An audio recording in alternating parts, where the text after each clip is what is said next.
Muito bem, sejam bem-vindos. Acho que o pessoal está entrando aqui na sala, né? Temos aí, se não me engano, pelo que eu estou vendo, uns 9 participantes, certo, Fabi? Exatamente. Muito bem, sejam bem-vindos aí à nossa palestra de diagnóstico em medicina tradicional chinesa. Pessoal, eu sou o Márcio Miyamoto. Qualquer dúvida que vocês tiverem, questões, informações, curiosidades, usem aí o chat do Zoom, tá legal? Para vocês tirarem aí as dúvidas de vocês. Inclusive, vão escrevendo aí, vocês são acupunturistas, já trabalham com medicina oriental, não, são interessados em estudar acupuntura, já fizeram acupuntura, já tomaram algum tipo de chá aí da medicina oriental? Escreve aí para a gente entender quem são vocês aí, para a gente conhecer melhor, né, quem está assistindo, até para eu ir direcionando aí os caminhos da nossa palestra. A previsão aí de palestra, galera, é em torno de 1 hora e meia, né? Se deixar, eu falo até amanhã sobre o assunto, mas eu vou me policiar para a gente fazer uma palestra bem enxuta, bem legal, para vocês aí que estão começando na área de medicina oriental, ou até se você já é praticante de medicina tradicional chinesa, né, para que a palestra seja legal para você também. Bom, como eu estava falando, meu nome é Márcio Miyamoto, trabalho com medicina oriental há muito tempo. Onde vocês estavam quando saiu no cinema Entrevista com um Vampiro? Pensem bem aí, onde vocês estavam quando esse filme foi lançado. Eu já estava fazendo acupuntura em algum lugar, eu já estava ou sendo paciente, ou pelo menos testando aí meus conhecimentos com agulhas. Então já faz aí um bom tempo, não sei se vocês se lembram aí desse filme ou quando ele estreou aí no cinema. Para mim é um marco, porque eu lembro que eu fui no cinema, estava com o joelho inchado, e eu fiz acupuntura justamente para desinchar meu joelho num dia para ir no cinema, né? Então são essas histórias que ficam na memória. Vamos falar um pouco sobre diagnóstico, meus amores. Diagnóstico em medicina tradicional chinesa. Hã? A Sheila foi boa noite. Boa noite, senhora Sheila, seja bem-vinda. Vamos falar sobre diagnóstico em medicina oriental. Por que é importante a gente falar de diagnóstico? Primeiro que diagnóstico é uma área da medicina oriental que é bastante importante.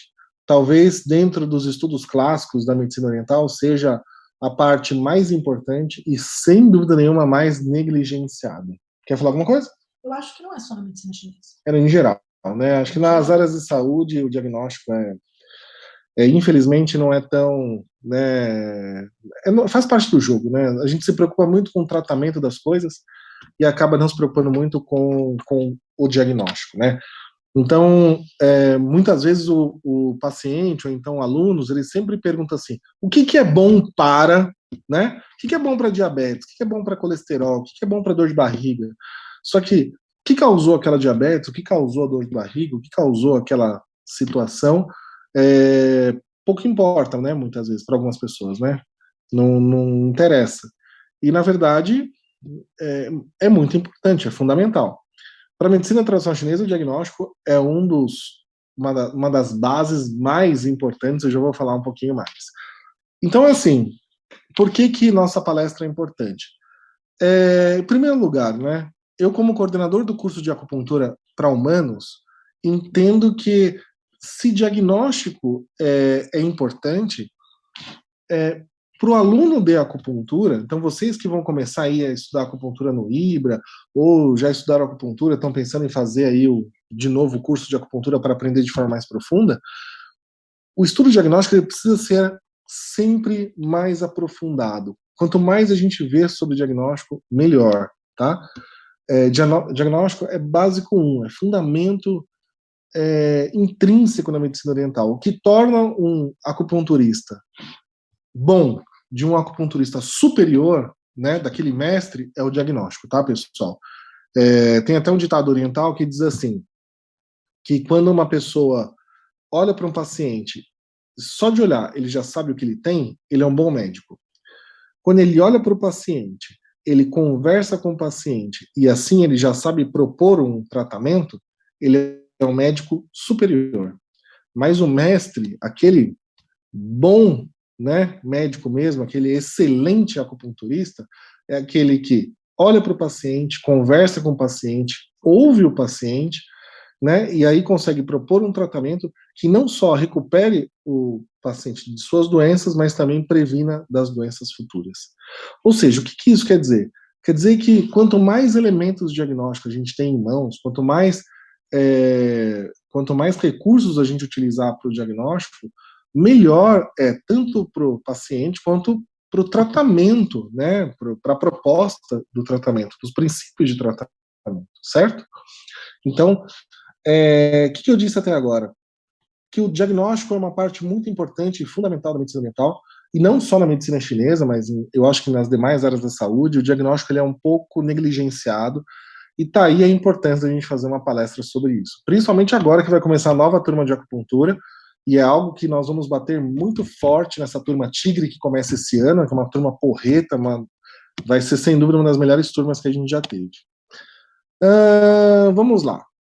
Medicina chinesa, para quem não conhece, para quem está começando agora, quem está muito no começo, ela é uma racionalidade médica dentro da área da saúde, e é uma racionalidade inseparada, né?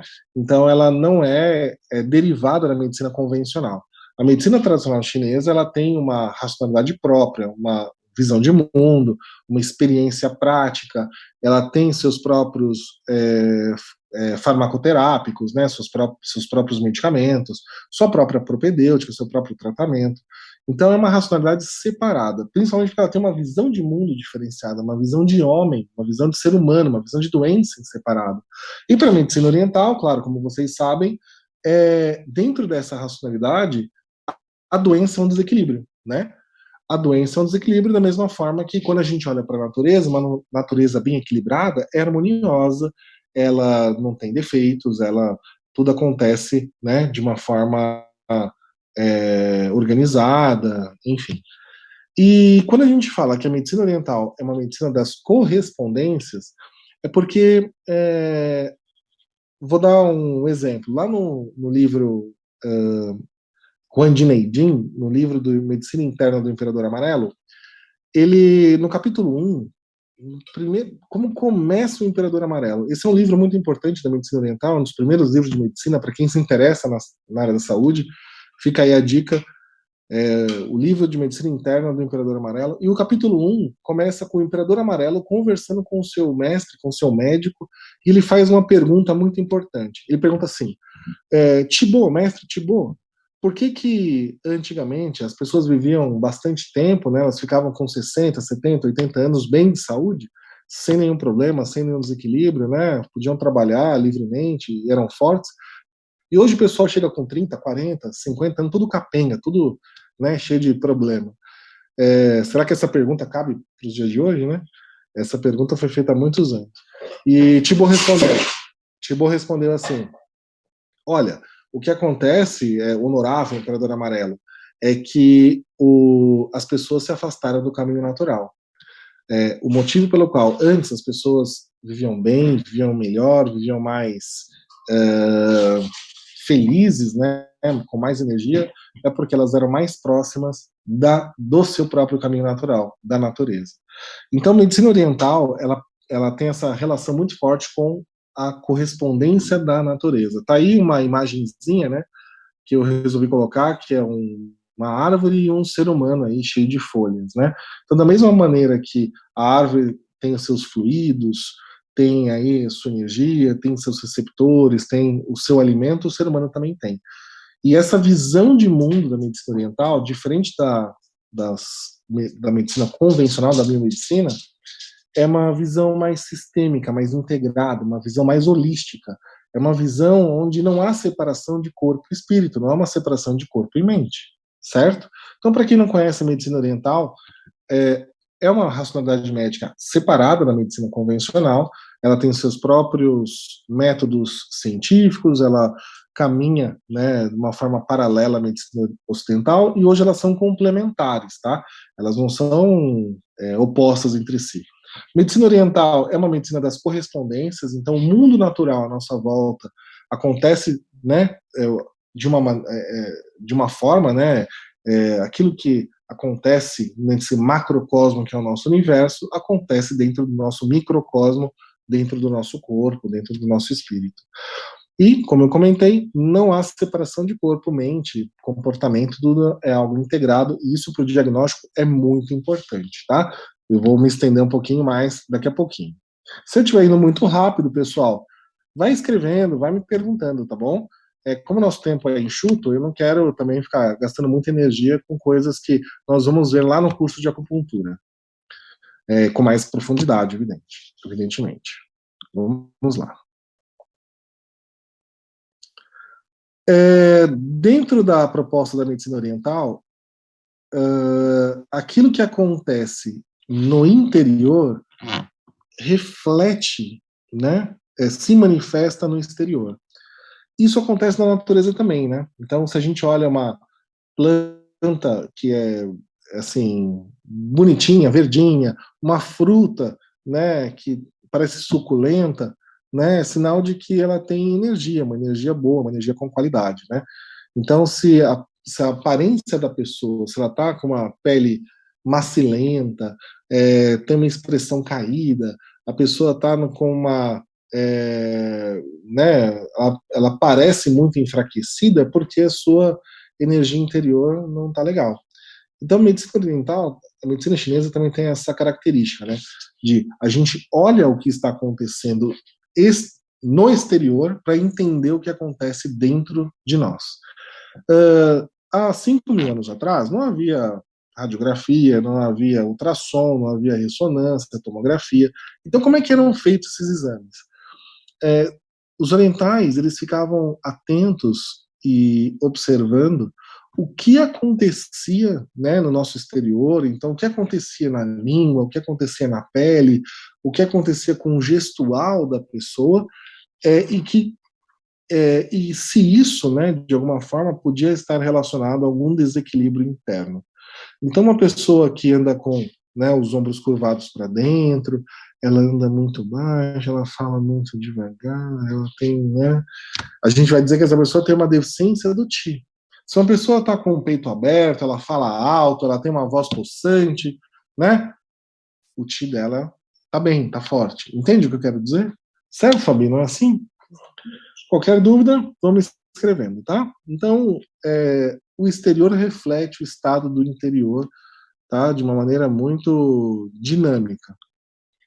Eu acho que os animais ainda escondem menos, né?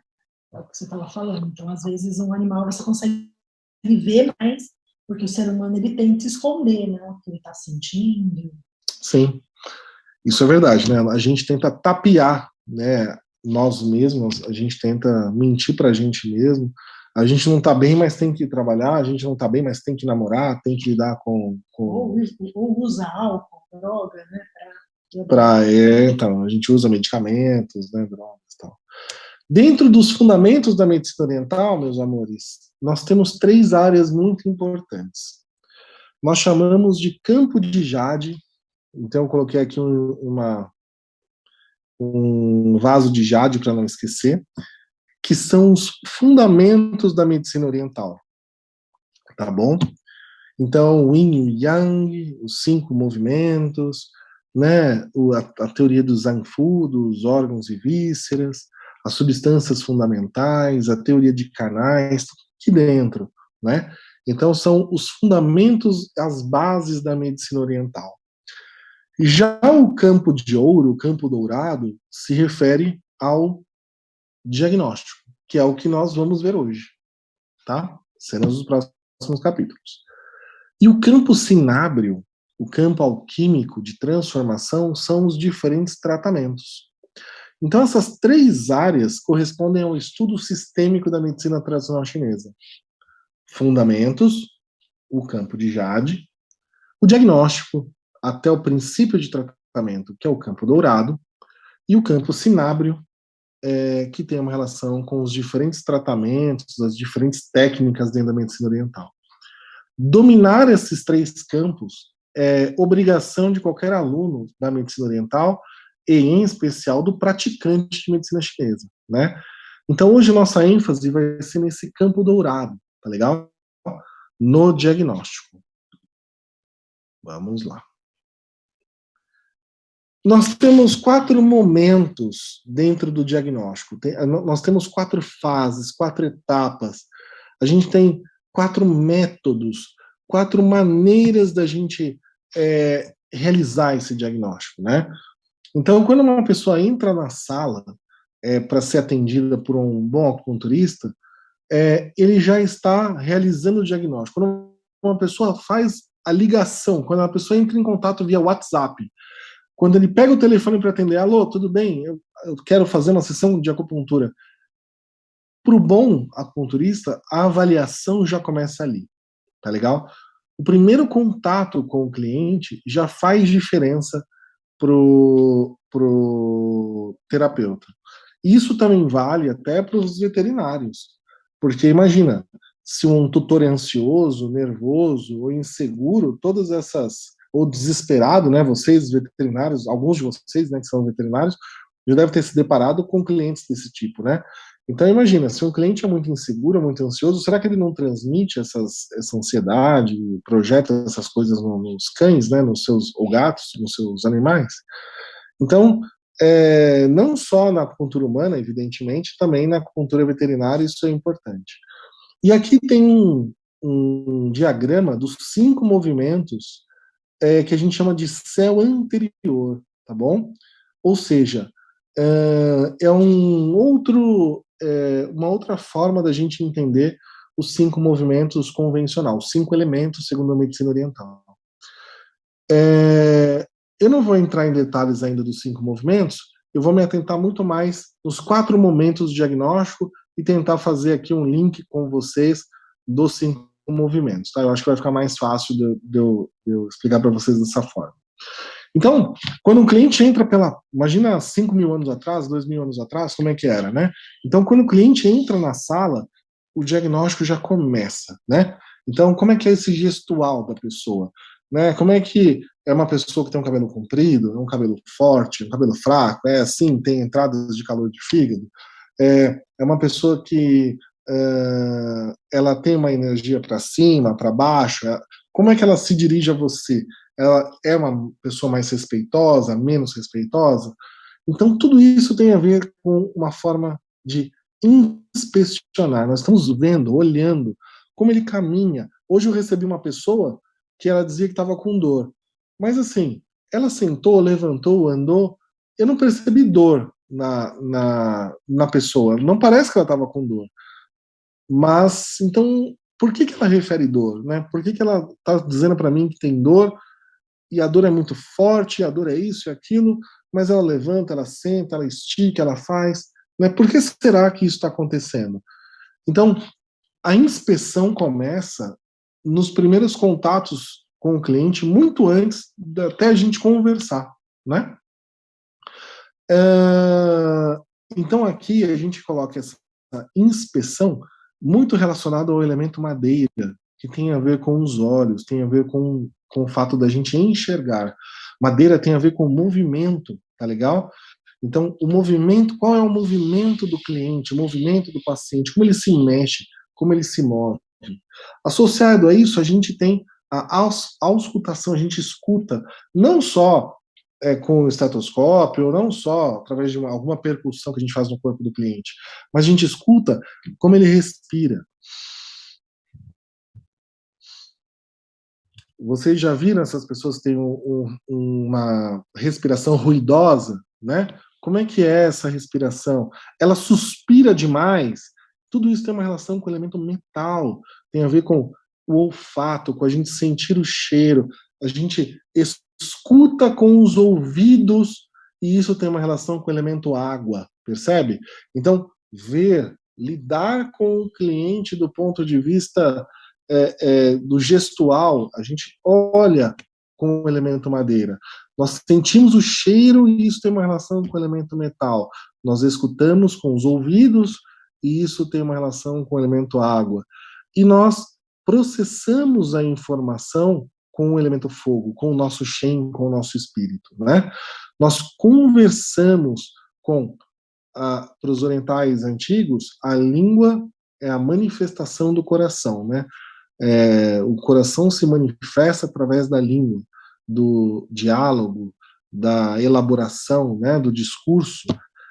Então, trocar informações tem a ver com o elemento fogo. Então, todo esse diagnóstico, esses 4 momentos de diagnóstico, eles vêm de fora para dentro. Percebe? Primeiro eu olho o paciente, eu não estou tocando nele, eu estou vendo, né? Ele está distante de mim, né? Não, assim, não é invasivo. No segundo momento, eu escuto o chiado da voz, eu escuto, né? Olha como a barriga dele faz barulho quando eu coloco as agulhas, né? Quem já fez acupuntura sabe, às vezes a gente está deitado na maca, nossa barriga faz um baita barulho, parece que está tudo movimentando lá dentro. Olha esse burburigmo que está fazendo, né? Olha, né? O pigarro que ele está, né? Mostrando para você que tem com esse chiado. Percebe? De fora para dentro. Primeiro a gente olha, depois a gente ouve, depois a gente, né? Claro, eu não vou me aproximar assim e vou sentir o cheiro do paciente. Não, mas na hora que ele passa por mim, na hora que ele vai deitar na maca, na hora que a gente, né, conversa assim próximo, eu sinto um mau hálito, eu sinto um odor corporal dele, né? Ele tem um odor característico. Vocês sabem disso. Às vezes a gente deixa um paciente na maca com a sala encostadinha, né? E vai pegar uma água, dá uns 2 minutinhos ali. Quando volta, a gente entra na sala e sente o odor do paciente, né? Então percebe como o diagnóstico, esses 4 momentos, eles vêm de fora para dentro, do menos invasivo até o mais invasivo, que tem a ver com a palpação, né? Com o toque propriamente dito, certo? E, lógico, hoje, o que é muito importante, a gente não pode deixar de fazer, é o interrogatório, a nossa conversa, né? A gente conversa, pergunta para o paciente. Tudo bem? Por que eu coloco aqui um 5º momento de diagnóstico aqui? Os 4 primeiros são os clássicos: ver, escutar, conversar, tocar, né? Palpar. Sim? Não mexe, porque parece que apaga. Ah, desculpa. Tá bom. Fabi falou para não ficar mexendo muito o mouse, não. Tá legal. Esse 5º momento diagnóstico, ele acontece ao mesmo tempo que os outros 4, tá? Na medida que eu vou coletando essas informações, eu vou transformando, e isso tem uma relação com o elemento terra. Eu vou processando essa informação. Assim como o meu estômago tem uma competência técnica de fazer a digestão, quando eu coleto as informações, né, visuais, auditivas, olfativas, eu não vou coletar nenhuma informação de paladar do paciente, tá? Não é para ficar lambendo, ainda não, tá? Vai que, né, vocês têm algum relacionamento extraoficial com os pacientes, não recomendo, antiético, super feio, mas, né, vai que é o amor da sua vida tá ali na sua frente. Quem sou eu para dizer para você não lamber o paciente? Mas, classicamente, a gente não lambe os pacientes, tá bom? No meu caso, eu deixo os meus lamber. A Fabi atende os cachorrinhos, né? Então os cachorros lambem a Fabi. Não o contrário, né, Fabi? Tá. Ótimo. Então, entendem que esse movimento vem de fora para dentro. Isso é bem importante. Por quê? Respeita o espaço do paciente, certo? A gente sempre respeita, de uma maneira muito ética e muito equilibrada, o espaço e o momento certo de fazer as coisas, né? Então, primeiro a gente vê, depois a gente sente, dali a gente toca para então, né, durante todo esse caminho, a gente vai processando essas informações. Tudo bem até aqui? Dúvidas, questões, informações, curiosidades? Vão me perguntando, meus amores. Vocês estão assistindo Pantanal? Vocês estão assistindo Pantanal ao mesmo tempo que estão vendo a minha palestra, né? Por isso vocês não estão perguntando. Eu tô ligado. Deixa gravando o Pantanal. Vou falar mais sobre a inspeção gestual. Tá aí a chinesa, né, fazendo um movimento. A inspeção é uma parte muito importante. Nós temos 2 olhos muito... A gente tem uma parte sensitiva, né? A visão para o ser humano é muito forte. É isso que eu quero dizer. Então a gente tira muita informação com a visão. A gente perde um pouco no olfato, a gente perde um pouco na audição, mas a gente ganha muito com a visão. Então, observar o gestual é bastante importante. Eu não vou falar muito agora, porque eu vai ter alguns slides que eu vou comentar mais sobre o gestual, tá legal? Não adianta falar muito sobre o gestual agora. Vou falar daqui a pouquinho sobre Mianchen, que eu acho que é uma técnica bem legal para vocês entenderem como a medicina oriental funciona na observação do gestual. Eu vou falar da língua, pessoal. Acho que a língua é legal, vocês gostam de língua. Acho que é importante eu falar mais de língua.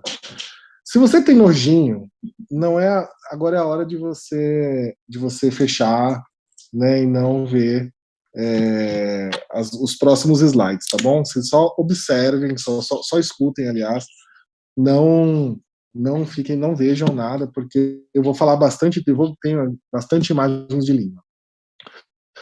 Pessoal, no diagnóstico a gente observa, a gente inspeciona a língua. Lembra que eu falei que o interior e o exterior estão relacionados? Existe uma parte muito íntima do nosso corpo, uma parte que está entre dentro e fora. É uma parte interior do corpo, mas a gente consegue colocar para fora, tá? E essa parte que é interior do nosso corpo e a gente consegue colocar para fora não são só as emoções, também é a língua, tá? Em especial a língua. Então, o que vocês estão vendo aí nessa língua? Escrevam aí. Vocês acham que essa língua é vermelha, se essa língua é rosa?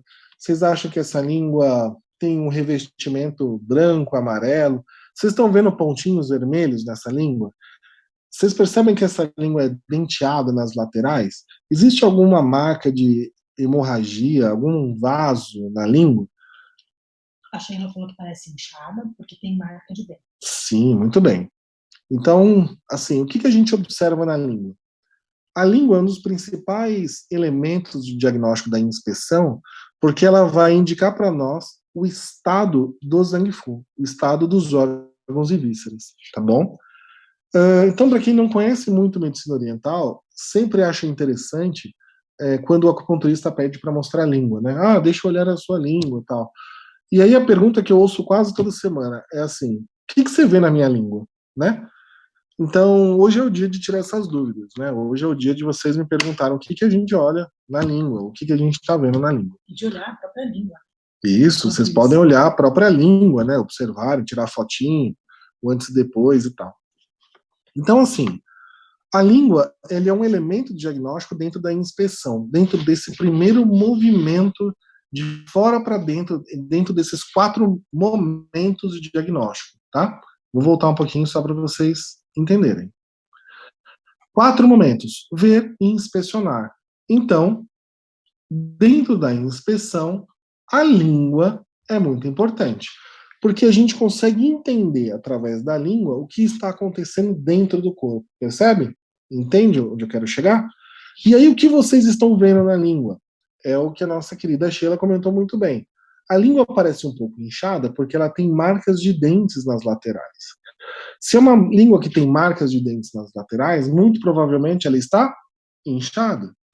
Se a língua está inchada, pensem no trato digestório. Se a língua é uma continuação do esôfago, do estômago, do íleo, do intestino, do reto e tal, ou seja, se a língua é uma continuação do trato digestório, imagina como é que está esse trato digestório. Será que ele está inflamado? Será que ele está inchado? Entendem onde eu quero chegar? Então a língua, ela é um reflexo do que acontece no interior. E com o tempo, os sábios, nossos ancestrais orientais, eles conseguiram entender que certas alterações na língua são um reflexo de alterações do funcionamento dos órgãos e vísceras, né? Então, essa língua, como vocês estão... Se eu mexer o mouse assim, atrapalha? Não? Aí, sumiu. Ele some, entendeu? Ah, entendi. A tela some. A tela fica preta. Ah, entendi. Então eu vou mexer menos. Desculpa. Então, assim, eu estava passando o mouse nas laterais da língua, tá bom? Então, nas laterais da língua, ela está denteada. Isso é um sinal de que a língua está inchada e os dentes marcam a língua, certo? Tudo bem? Belezinha. A cor, vamos começar assim, olhar essas palavrinhas aqui do lado esquerdo, né? E vamos tentar responder essas questões. A cor. Essa língua é rosa, uma língua vermelha? Como é que é na opinião de vocês? A forma da língua, ela tem uma forma de língua? Tem. Revestimento, essa saburra, sabe parece um muco que reveste a língua? Né? Se eu passar uma espátula, sai ou não? É fixa? Essa língua tem muitas marcas, tem muitas fissuras? Não. Tem muitos vasos? Também não me parece muito, não. Mas assim, olha como ela é toda cheia de bolinhas vermelhas. Tá vendo? Cenas dos próximos capítulos. Eu vou explicar um pouquinho já já o que significa isso. Primeiro vamos entender, vamos enxergar a língua. Então essa é uma língua rosa, né, mais pálida, é uma forma denteada nas laterais. O revestimento é uma saburra, tem um revestimento fino para um revestimento médio, bem esbranquiçado. Ela não tem marcas nem fissuras assim muito predominantes, mas elas têm muitas petequias, que são essas marquinhas vermelhas na língua, esses pontinhos vermelhos na língua. Certo? Tudo bem? Observe outra questão. Vejam os lábios desta moça.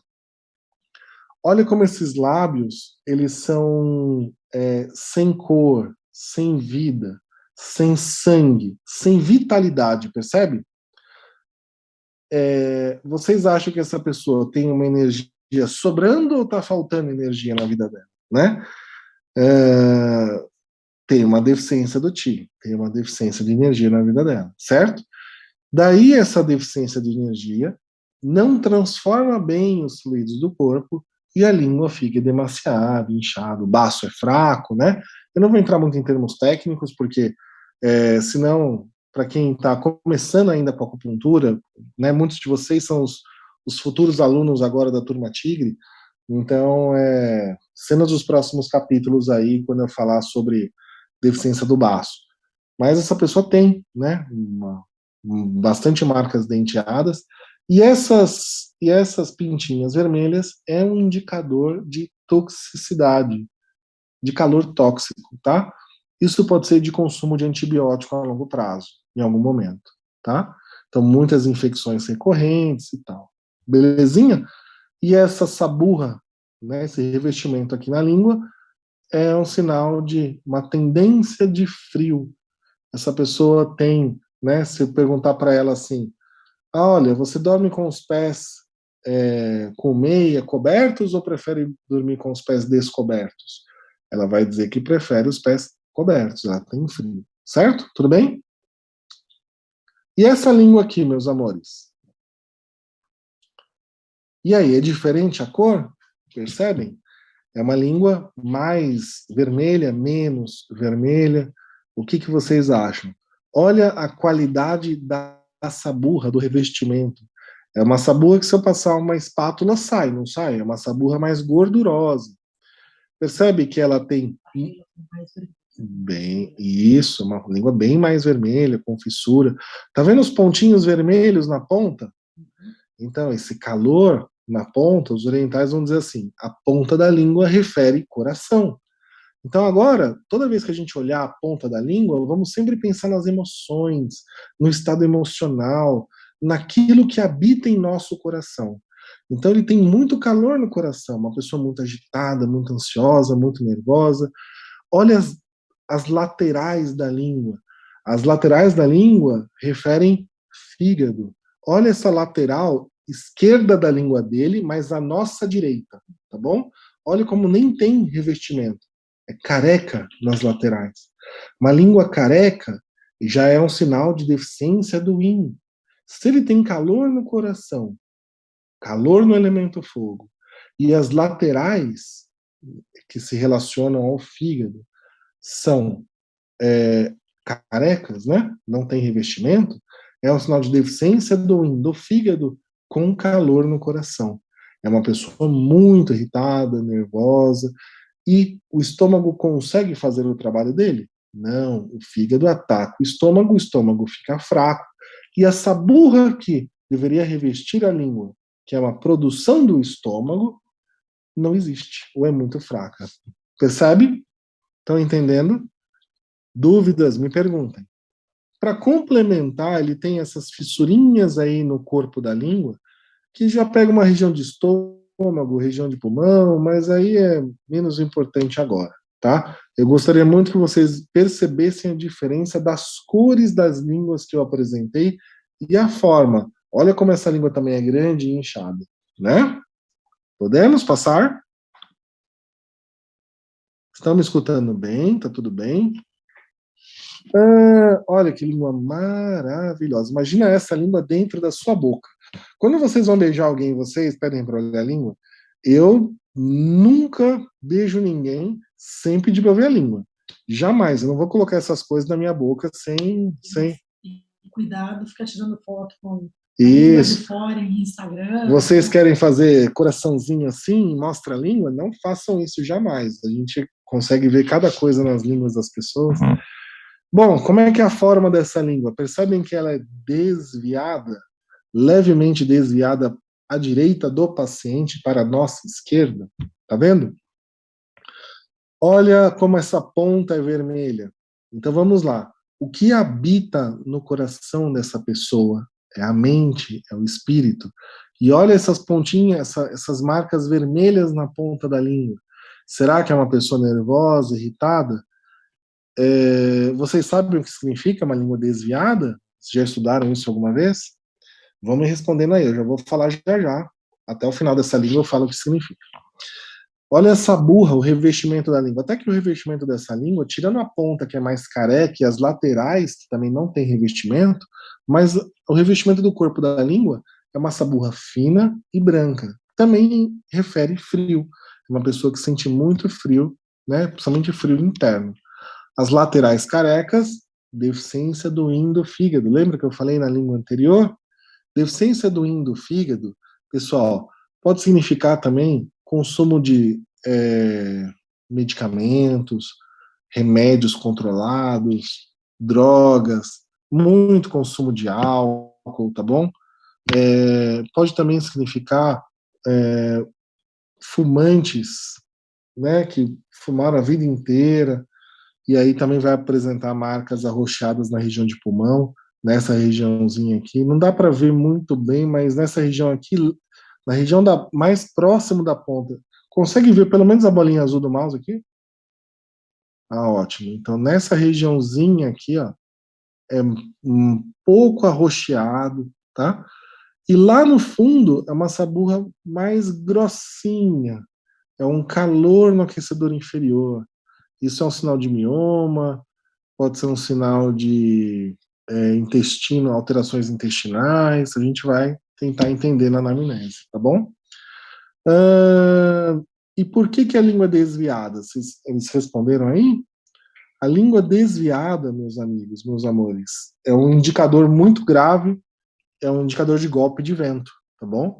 Então a pessoa ela pode não ter tido, ou não sabe que teve, mas isso é um sinal de AVC, de AVS. Se ela não teve, ela vai ter, e se ela teve, ela tem uma grande chance de ter de novo, por conta dessa ponta super vermelha, né, associada a essa língua careca nas laterais, ela vai ter uma ascensão do yang do fígado, vai ter um golpe de vento interno, e vai, sem dúvida nenhuma, sofrer as consequências dessas emoções aí não expressas, né, uma pessoa que guarda muitas emoções, que não expressa, né? Quem não explode para fora vai implodir para dentro, certo? Então a cor da língua também é um rosa, a forma já comentei bastante, o revestimento já falei, não tem grandes marcas e fissuras, tem um pouco aqui no corpo da língua, na região do estômago e tal, e ela é um pouco denteada nas laterais também, e esses vasos, as petequias vermelhinhas aqui eu já comentei, né? Já falei bastante para vocês. Próxima língua. Olha que língua linda, né? Imagina essa língua na sua boca, que coisa horrorosa, né? Toda macilenta, toda meio mole. Eu não desejo esse mal para ninguém, mas olha, há esperanças. Essa língua eu tenho antes e depois, tá bom? Então olha a cor da língua, ela é um rosa, né? Um rosa clarinho. Ela é uma forma bem disforme, é uma língua curta. Ela é quase em W, né? Lembra, a ponta refere o que habita em nosso coração. Olha como essa ponta ela é quadrada, né? Tá vendo? Ela tem até uma fissurinha aqui na ponta, parece uma língua que se não cuidar, vira uma língua de cobra, né? E aí é uma língua que a gente vai dizer que é em W, porque ele tem esse formato aqui em W. Conseguem ver o movimento que eu faço? Uma língua em W, hã? Quando faz apaga. Tá. Bom, mas vocês conseguem ver aqui a língua na ponta, né? A fissurinha aqui, como se fosse uma língua de cobra, né? Isso que é o mais importante. E ela é toda ponteadinha, vermelhinha e tal. Muitos aspectos emocionais, muita ansiedade, muito. Transtornos de pânico, transtorno de ansiedade crônica, tudo o que vocês podem imaginar. Síndrome do pânico é o ataque diário, a cada 2, 3 dias tem uma crise de pânico, tem um transtorno de ansiedade generalizado, toma milhões de medicamentos, certo? Então, esse é o antes, e agora eu vou te mostrar para vocês o depois. Percebe a diferença na língua?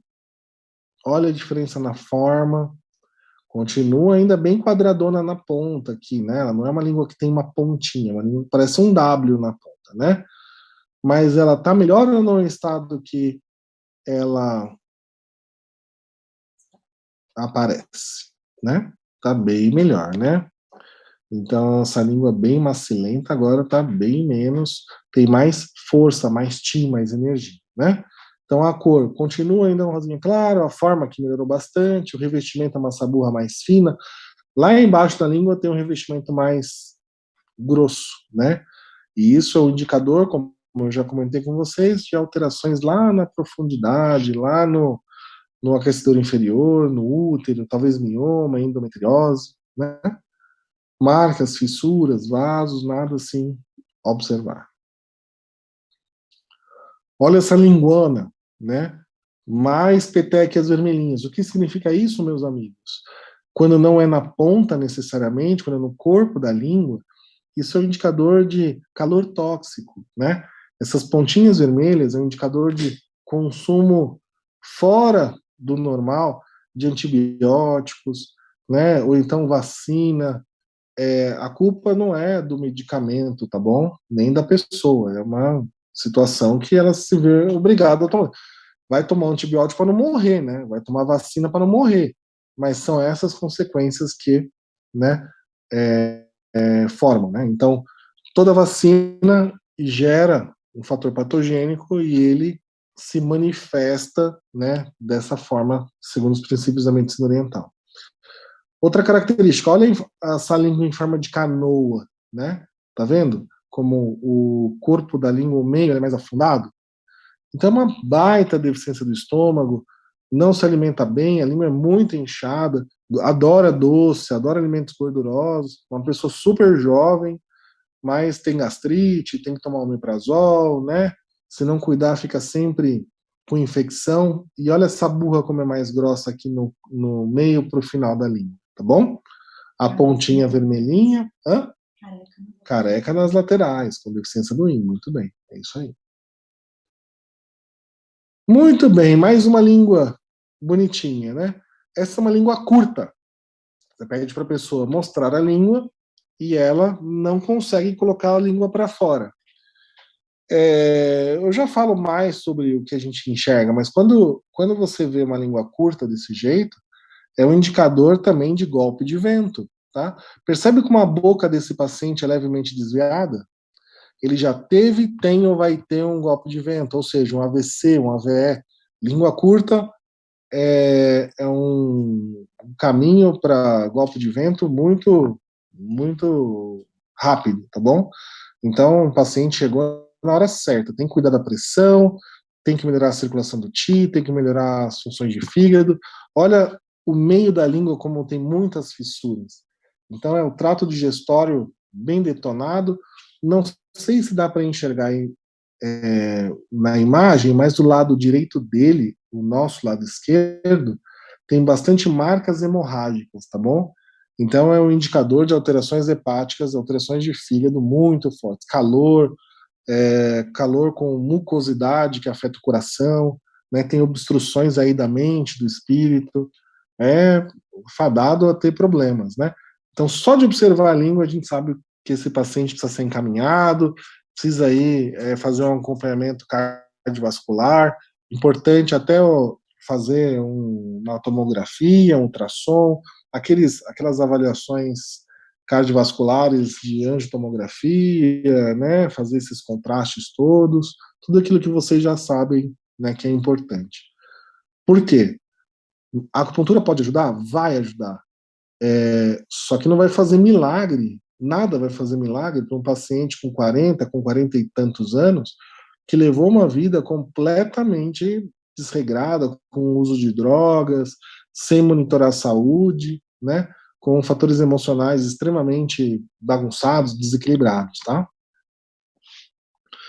Mais uma língua curta, só para vocês acharem que não era única, né? Isso também acontece em homem, coincidentemente, mas também acontece em mulher. Olha aqui, esses vasos aqui no meio da língua, tá? É um outro caso muito parecido, mesmo tipo de encaminhamento, tá legal? Então, ainda esse caso tem uma saburra mais grossa aqui no corpo da língua, tal, bem denteada nas laterais, mas de boa, de buena, meus amigos. Isso aí é bucha, né? Às vezes esse cara veio tratar dor no joelho com você, né? E aí você tem que conversar, que é importante fazer um acompanhamento cardiovascular. Ah, mas eu não tenho nada. Não tem problema. Que bom que não tem nada. Né? Vamos cuidar das emoções, vamos reduzir a ansiedade, vamos tirar esses rompantes de irritabilidade, estresse. Tudo bem? Estão entendendo essas características da língua? Vão me perguntando aí. Eu tô achando que eu tô falando sozinho, hein? Se deixar, eu falo. Vocês ficam assistindo Pantanal aí? Belezinha? Mais uma língua desviada. Desviada para o lado esquerdo do paciente, nosso lado direito. A pessoa vai. Você pergunta, né? Ah, já teve algum problema de saúde grave? A pessoa diz, não, não tive nada. Você toma algum medicamento? Ah, a pessoa toma antihipertensivo, mas nada demais. Mas será que ela já não teve um golpe de vento? O que vocês acham? Com certeza. E aí aquele formigamento que ela tem na mão esquerda, aquele formigamento no pé direito, sabe? Será que não tem a ver com esse golpe de vento? Com certeza, né? Então essa pessoa, quando a gente fala golpe de vento, é sempre uma ascensão do yang do fígado que ascende na direção da cabeça e a pessoa pode ter tido convulsão, um desmaio, ou então ela nem percebeu, ela esteve dormindo, tá? E isso, como vocês podem ver, é relativamente comum, né? Olha como essa língua não tem forma, uma língua bem disforme, as laterais são bem mastigadas, né? Então esse fígado acabou, né? Não tem mais fígado. Essa saburra no meio da língua, grossa, meio amarelada, né? Um indicador de calor no estômago. Também é bucha, né? Também é tomar bastante cuidado. Vamos observar os lábios da paciente, tá bom? Olha como nós temos aqui feridinhas, tá? Do lado direito dela, ao nosso lado esquerdo. Temos também um indicador que alguma coisa não está bem na imunidade e tudo mais. Diga. A Sheila disse assim, eu olho para minha língua e fico preocupado. Tem muitas petequias na língua toda e na ponta também. E a língua está fazendo um W. Então, senhora Sheila, quando a gente vê uma língua assim, essas línguas com petequias, como eu já comentei, ele não refere tanto ao presente, ele refere mais ao passado. Então, assim, passado, vacinas, medicamentos. Agora, né, essa questão de Covid, isso, vacina da Covid. Doenças quentes, então, assim, catapora, sarampo, aquela rubéola, tudo isso também pode causar as petequinhas vermelhas. As alterações emocionais, eu não vou nem te dizer, você sabe que você tem, né? A língua, ela já vai te entregar, entendeu? Então cuidar daqui para frente. Não fique preocupada com a língua, preocupe-se com a senhora. Não vamos deixar evoluir, né? O pior terapeuta, o pior paciente é o resistente, é aquele que acha que não tem nada, que vai viver para sempre e não tem problema nenhum. Mas a gente que está o tempo todo cuidando dos outros, está se cuidando, né? acaba não sofrendo muito, né? Então, tudo bem, até aqui, até hoje eu tenho um problema. Daqui para frente eu vou cuidar para que eu tenha uma qualidade de vida melhor, né? Mais algumas linguinhas. E aí, cadê essa burra dessa língua, né? Qual é a cor dessa língua? Não tem revestimento, né? Uma língua multifissurada. Isso a gente já disse que é uma deficiência sistêmica, é uma deficiência do rim, já dos rins, é uma deficiência grave. Isso aí já é algo, né, químio, rádio, alguma coisa que a pessoa fez aí que consumiu os fluidos do corpo. Essa língua, né, se você colocar numa tábua de carne e fazer um cortinho, você acha que sangra essa língua? Se sangrar, sangra bem pouquinho, né, porque não tem vida, não tem vitalidade, tá bom? Então imagina, se a língua está desse jeito, imagina o trato digestório, imagina os órgãos internos dela, certo? Então sem vitalidade nenhuma, nós temos que resgatar o sangue, temos que resgatar o Qi, o Yang, né? Percebe? Tudo bem?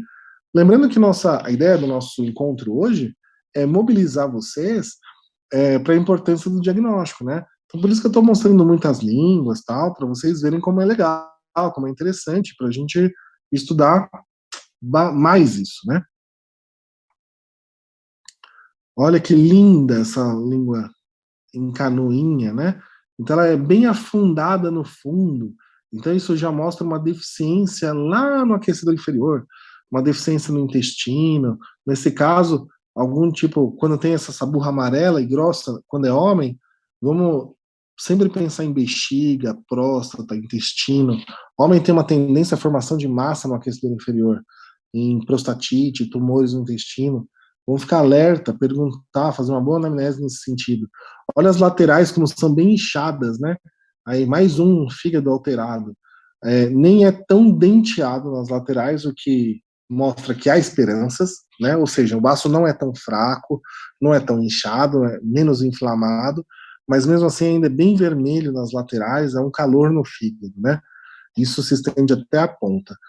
Tirando essas características que eu comentei, não é uma língua tão insalubre, tão ruim. E olha que eu tenho as buchas. Olha que língua incrível, maravilhosa. São as pessoas que nos procuram. A perguntou se existe uma imagem de uma língua normal. Então, Tatiane, excelente pergunta. Eu acho que essa é a pergunta que eu gostaria de te responder por um fim de semana inteiro. Mas se eu puder resumir em poucas palavras, uma língua normal não é objeto de estudo da medicina oriental. Então, assim, a gente nunca vai encontrar uma língua sem nenhum sinal. Nós somos treinados a ver sinais na língua. Então, a gente não sabe o que é uma língua normal, porque uma língua normal é aquela de desenho animado, aquela quando, sei lá, o Naruto põe a língua para fora, o Goku, uma língua do anime, né? Uma língua desenhada, porque uma língua viva, viver é estar em desequilíbrio. E quando a gente é treinado, até o dos animais, né, que a gente até então não via nada, você começa a ver, né? Então, Sim. até dos animais. Os animais, eles têm uma relação com a língua um pouco diferente do que, né? O trato digestório do animal, ele é um pouco menos complexo que o nosso, então a língua refere menos do que a nossa língua. Mas também refere, exatamente. Então a gente sim consegue observar. Então, assim, a cor dessa língua, né, meus amigos, meus amores, é uma língua vermelha, quase escarlate, não é tão viva, uma língua rosa, mas tem pontos hemorrágicos. É uma forma normal, uma língua com uma forma só está um pouco denteada, inchadinha nas laterais, mas o que mata essa língua é o revestimento, né? É uma língua que está ficando careca, ela está perdendo o revestimento. A impressão que eu tenho é que se eu passar o dedo assim no meio da língua, eu tiro esse revestimento. Por que o revestimento dessa língua está saindo, meus queridos? Sabe? É isso que me dá agonia. É isso que me dá gastura, sabe?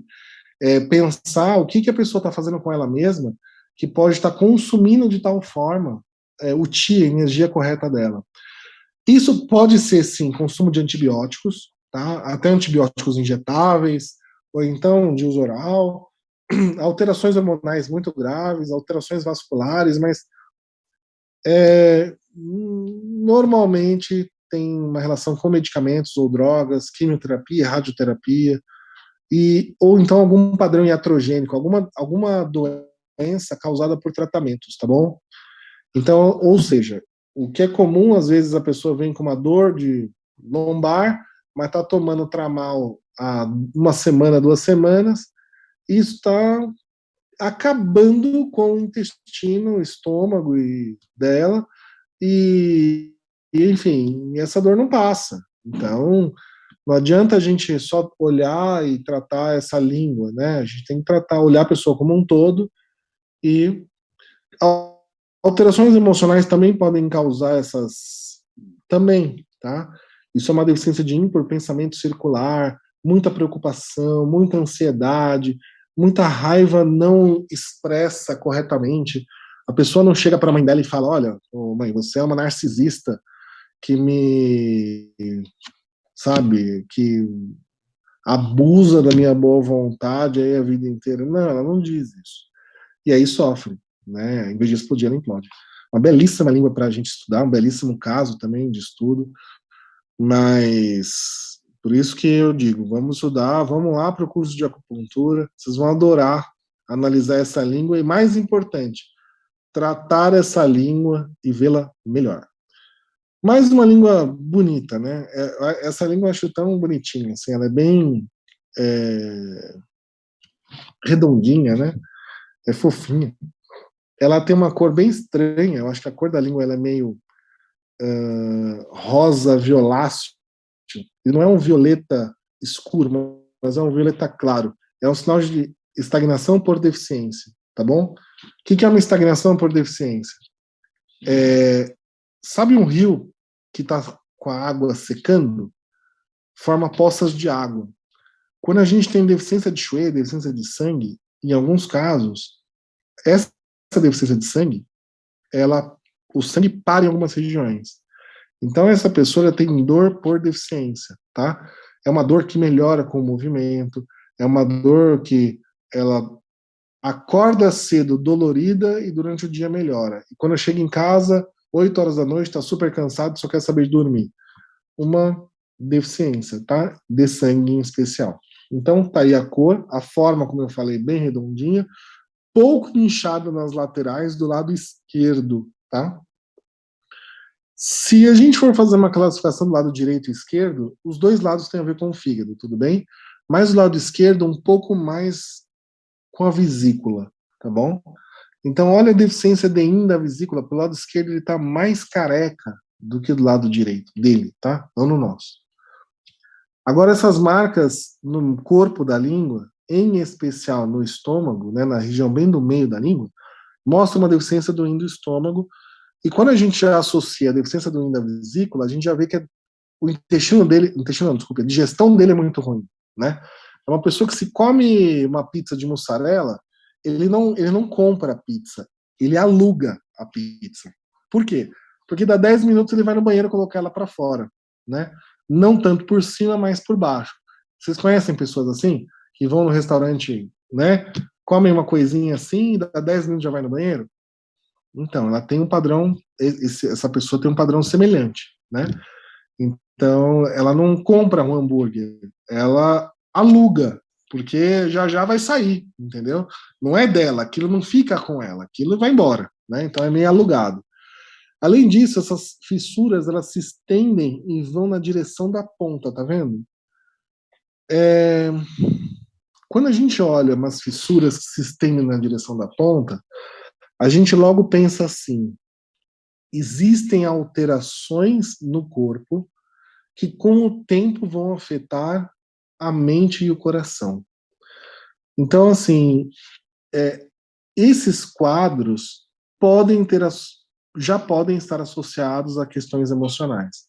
A pessoa não tinha nada e passa a ter depressão. É possível ter depressão por conta disso? Sim. A pessoa tem uma deficiência do baço muito forte, tem uma estagnação de sangue, aí ela se torna uma pessoa cansada, não trabalha direito, ela é demitida, ela entra em outro emprego, ela é demitida, ela termina um relacionamento, ela começa outro, terminam com ela. né? Não tem dinheiro para sair com os filhos, não tem energia para as coisas, e isso vai desgastando o corpo físico e o emocional da pessoa, certo? Então, tudo começa. Isso é tristeza? Não, é cansaço. E isso vai se tornando tristeza. Percebe? Entendem isso? A gravidade, como é importante? Vamos lá. Vamos perguntando, vocês são muito silenciosos. Olha o subaco da menina. A Fabiana perguntou, por que você vai colocar uma pessoa mostrando o subaco? Chega de língua, né? Falei bastante língua para vocês. Então, a língua é parte da inspeção, é muito importante, como vocês podem ver. A gente tira um monte de informação através da língua, mas não é o único momento de diagnóstico, tá? Todo gestual é importante, a inspeção de língua também. Auscultação e olfação. Ouvir e sentir o cheiro. O ritmo da respiração, tá? É importante. Se a pessoa respira rápido e respira curtamente, né? Então ela respira. É uma respiração ruidosa e rápida. Ela respira, né, pela boca, como eu muitas vezes, nariz curto, respira pela boca. Tudo isso tem uma correspondência para a medicina oriental. Tá legal? Odor, como eu falei, odor característico. Não só odor corporal, tá bom? Odor em geral. Então é um momento diagnóstico bastante interessante, mas eu guardo para falar mais detalhes sobre isso quando vocês estiverem lá no nosso curso de acupuntura. Interrogatório. Horroroso essa foto, horrorosa essa imagem.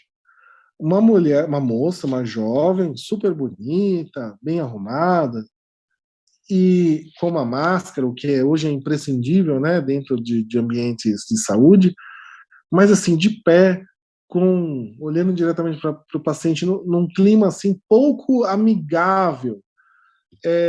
Quando a gente quer coletar informações do paciente, quando a gente quer conversar, quando a gente vai fazer uma anamnese, nós vamos escolher a história de vida, o histórico médico, a saúde atual do cliente. Nós vamos falar sobre sexualidade, sobre relação familiar, nós vamos falar sobre muita coisa. E assim, se viram realmente um interrogatório, vai ficar muito desconfortável para o nosso paciente. Então, ele tem que ser uma conversa informal. Nós temos que tirar o máximo de informações do nosso cliente sem que ele perceba que aquilo seja uma entrevista. Aquilo tem que fluir livremente. Então, assim, e aí, como é que estão as coisas? Tá frio essa semana, né? Deixa ele falar. Nossa, é verdade, tá muito frio. Ou não. Ele fala, nossa, você acha que tá frio? Eu tô sentindo calor. Ao falar, ele já tá se expressando, colocando para fora, e tá se expressando, né, aquilo que ele sente, as percepções dele. Às vezes, e aí, né, sei lá, seu time ganhou essa semana, né, o seu time perdeu, ele vai expressar raiva, contentamento, descontentamento, alegria, tristeza, percebe? A conversa ela tem que ser uma conversa informal, mas com um rigor técnico. Eu sou a favor da gente baixar as resistências do paciente e levar uma conversa de boa, uma conversa aí, como foi fim de semana, né? Conseguiu descansar um pouquinho? Me conta. E essas dores te atrapalharam ou não? Sabe? Aproxime-se do cliente. A pior coisa que tem é ficar naquela anamnese. Você classifica a sua dor de 0 a 10, quanto? Sendo 10, uma dor muito forte e aguda. Sendo 0, sem dor. Você gosta de bebidas frias ou de bebidas quentes? Você se considera uma pessoa mais agitada, mais lenta, uma pessoa mais, sabe? Não. Evitem, o tempo vai fazer isso com vocês também. Evite escrever na frente do paciente. Registra isso depois. Registra tudo que ele está trazendo posteriormente. Tem uma conversa informal, na hora que ele estiver na maca, com as agulhas, aí registra o que vocês conversaram, tá? Então, o que é importante tirar numa conversa, seja de primeira vez, ou seja, né, toda vez que a gente entrar em contato com algum cliente? A história de vida, como foi a semana, como tem sido até aqui, como foi chegar até aqui, né? O histórico médico, já fez alguma cirurgia? Não, que remédio já tomou? Teve alguma doença grave? Tudo isso faz muita diferença, toda essa evolução, porque nós vamos entender qual é a origem da doença dele, né? Saúde atual, toma algum remédio, não, faz algum acompanhamento. E mais importante, qual é a queixa principal? O que o traz ali? Sinceramente, às vezes a queixa principal não é, o mais importante, tá legal? Às vezes o mais importante é uma deficiência que ele tem profunda ali de rim, mas a queixa principal do cara eu vou chutar aqui, é dor no dedo. Mas se eu não cuidar da dor do dedo, ele não volta a fazer acupuntura para cuidar dos aspectos mais profundos. Então eu tenho que fazer o manejo da queixa principal, tratando a raiz dessa manifestação, né? Tratando a origem da doença junto com a manifestação, que são essas queixas principais. Certo? Bonitinho? Palpação. A parte que eu mais adoro é palpar pessoas. Mentira, eu adoro distanciamento social. Odeio gente. Eu gosto assim, vocês na casa de vocês, eu aqui. Os pacientes, a gente toca, mas o toque é sutil. Muitas vezes, para a gente buscar a dor, buscar a região dolorosa, a gente tem que fazer a palpação. Em alguns casos, a gente busca, no diagnóstico, uma palpação em pontos de acupuntura. Nós podemos até medir a reação do paciente de acordo com alguns pontos. E, claro, dentro do toque, nós temos a famosa pulsologia chinesa. Vou dar um exemplo aqui da pulsologia chinesa, pessoal. Pulsologia é isso que o nosso amigo está fazendo. Bem errado, né, com os dedinhos bem tortinhos, mas ilustra bem o que é a pulsologia chinesa. Quando a gente toca o pulso, a gente busca sentir o quê? A frequência cardíaca, o estado geral da força, né, das ondas desse coração, e a gente tenta reconhecer o estado geral do pulso. Então vamos fazer um experimento aí, vocês. Uma aula prática. Peguem o pulso assim de vocês, né? Toquem o pulso. Aqui é a artéria radial, né? Tem o rádio, né? Conseguem ver? Sim, levanta um pouquinho. Isso, melhorou? Tá vendo? Toquem assim o pulso, nessa região. E sintam do lado esquerdo, depois do lado direito. Para os orientais antigos, o lado esquerdo tem uma relação com o sangue. O lado direito tem uma relação com a energia. Veja que hoje está mais forte em você, a energia ou o sangue. Veja que está mais fraco, o sangue ou a energia. Se você percebe bem o pulso direito e não percebe o pulso esquerdo, é porque a estagnação de energia é verdadeira. Ou seja, tem muita energia circulando e isso causa uma deficiência de sangue. Se você toca do lado esquerdo e sente muito forte e do lado direito muito fraco, é sinal de que a estagnação de sangue é verdadeira, tá bom? É algo bem simples para vocês começarem a treinar pulsologia. Pulsologia é algo muito importante, a gente leva um tempinho para aprender, mas a gente tem que treinar sempre, pegar pulso de todos os pacientes e registrar. Começa assim, simples. Toca o pulso direito, toca o pulso esquerdo. Qual que é mais forte? Pulso direito, deve ter estagnação. Pulso esquerdo, deve ter alguma alteração com o sangue. Não, o pulso esquerdo é muito fraco, deve ter deficiência de sangue. O pulso direito é muito fraco, deve ter deficiência de energia. Certo? Tudo bem? Dúvidas? Comecem assim simples. Daí a gente vai evoluir. Se eu toco o pulso e sinto, se eu ao tocar e sinto, é um pulso superficial. Se eu toco e não sinto, mas eu aprofundo lá no osso e eu sinto, é um pulso profundo. Se é um pulso que eu toco, aprofundo, eu sinto, daqui a pouco ele some, e aí eu superficializo um pouquinho, eu faço menos força e eu sinto de novo, e de repente ele some, aprofundo de novo e ele está lá no fundo, e de repente ele some. Aí eu superficializo, ele aparece. Depois ele some. Ele está escorregando. É um pulso escorregadio. O pulso escorregadio, ele complementa muito aquelas línguas denteadas nas laterais. É um sinal de deficiência do baço e acúmulo de umidade. Pronto, aí eu tenho certeza do que eu vou fazer.